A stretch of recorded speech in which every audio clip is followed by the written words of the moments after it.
The people have spoken, and the Speaker of the Pennsylvania House of Representatives has listened. Recently, Speaker Sam Smith introduced a bill to decrease the size of the House 25% from 203 members to 153.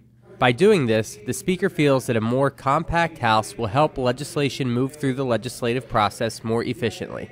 Well, I believe there is some cost savings associated with this. My primary motivation is that I believe at a slightly smaller number, approximately 153, the legislature would be more efficient.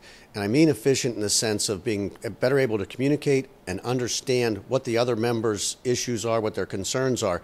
Not that that means you have to agree, but with understanding comes just a better product of the legislation that ultimately comes out, the end of the legislative pipeline. And I think we'd be more efficient in that sense.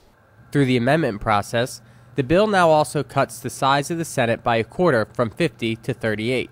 Many in the Republican caucus feel this is needed to tighten government spending and to ensure that vital legislation is passed in a timely manner. We're asking for cuts everywhere else in the state budget. And as leaders in the legislature, we should lead by example. 100 years ago, we didn't have technology such as smartphones or the internet or emails.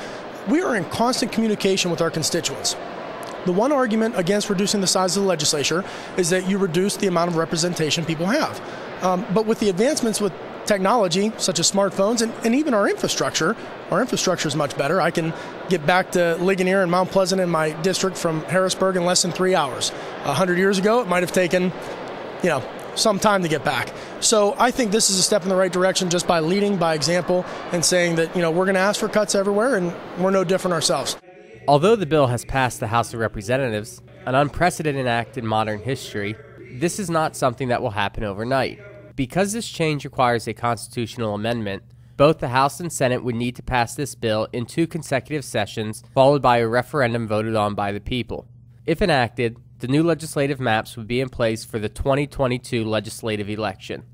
Reporting from Harrisburg, I'm Anthony Tezak.